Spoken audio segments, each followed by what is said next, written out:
پورے شہر کے آدھے لوگ قبرستان چلے گئے. کیوں؟ بارش کے نہ ہونے سے پانی نہیں ہے اور زرعی جو کھیتیاں تھیں وہ فصلوں کو اگانا بند کر دیا. تو اس بزرگ نے کہا کہ کیا چاہتے ہو؟ کہا آپ دعا کر دو اللہ اس شہر میں بارش فرمائے. اس بزرگ نے اپنے ہاتھوں کو اٹھایا, پتہ نہیں کیا کہا, اللہ کی بارگاہ میں وہ دعا قبول ہو گئی اور جھما جھم بارش ہونے لگی. سب لوگ بولے بھائی. اب یہ سوچ کے دائیں بائیں دیکھ کے بولے کوئی بھولا کوئی بھٹکا تو نہیں, کوئی خاموش تو نہیں, محبت سے بولے. کہ بارش اتنی ہوئی کہ شہر جل تھل ہو گیا, لوگوں کے گھر کے دروازے دمادم ہو گئے, وہ ہریالی وہ فصلیں وہ خوشیاں لہلہانے لگی اور وہ بزرگ اسی بھیڑ میں تیزی سے نکل گئے. لوگوں نے دوڑا کے انہیں پکڑا اور دستبوسی قدم بوسی کے بعد کہنے لگے بابا کہاں جا رہے ہیں؟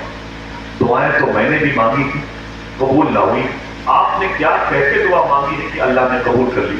تو اس بزرگ نے کہا کہ میں نے یہ کہا اللہ کی بارگاہ میں, اے میرے مولا میں نے بچپن میں ایک بزرگ کو دیکھا جب میں 6 سال کا تھا, وہ بڑے عظیم بزرگ تھے, اگر وہ واقعی بزرگ ہیں تو ان کے صدقے میں اس شہر میں رحمتوں کی بارش برسا دیتے. میں نے کہا میرے مولا اگر وہ واقعی بزرگ ہیں جن کو میں نے دیکھا ہے تو پھر ان کے صدقے میں اس شہر میں بارش رحمت نازل فرما دے. بولے پھر بارش ہونے لگی. وہ واقعی بڑے پہنچے ہوئے بزرگ تھے. تو لوگوں نے کہا کہ آپ نے بچپن میں کس کو دیکھا؟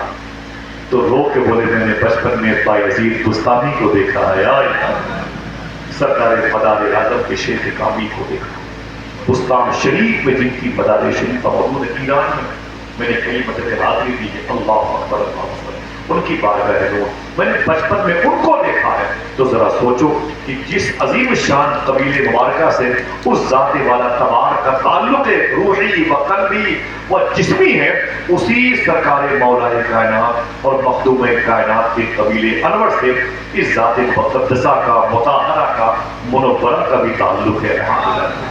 ہمارے لیے بڑی سعادت کی بات ہے کہ حضور کے بیٹوں کے قدم کے نیچے بیٹھے.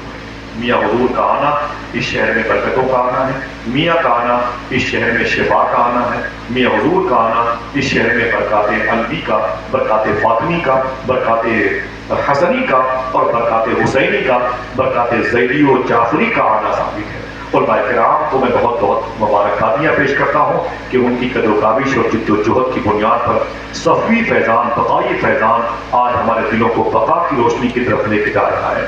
سرکاروں کے قدم کے وسیلے سے اللہ ہم سب کی تنہائیوں کو پاک کر دے, آمین کہہ دو. بزرگوں کا مشن ہے, حضور غوث پاک کی 2 تعلیم آپ اسے یاد رکھیے گا. آپ فرماتے ہیں تم 2 کام کرنے کی ذمہ داری لے لو, عبد القادر تمہاری بخشش کی ذمہ داری لے لیتا ہے. اگر کہو تو بتا دوں وہ 2 کام کیا ہے, بتا دوں. غوث پاک فرماتے ہیں تم 2 کام کرنے کی ذمہ داری لے لو, عبد القادر تمہاری بخشش کی ذمہ داری لے لیتا ہے. وہ 2 کام کیا ہے؟ وہ یہ ہے سچ بولتے رہا کرو اور حلال کھاتے رہا کرو. انشاءاللہ بولے انشاءاللہ. جتنی بھی بدعقیدگی, جتنی بھی بدخیالی, جتنی بھی بدنشستیں نظر آتی ہیں, بدخیالی نظر آتی ہے, بدقولی نظر آتی ہے اور سادات کی توہین ہو رہی ہے, علماء کی توہین ہو رہی ہے, بزرگان کی توہین ہو رہی ہے, اس کی واحد وجہ کہ دسترخوان صحیح نہیں ہے.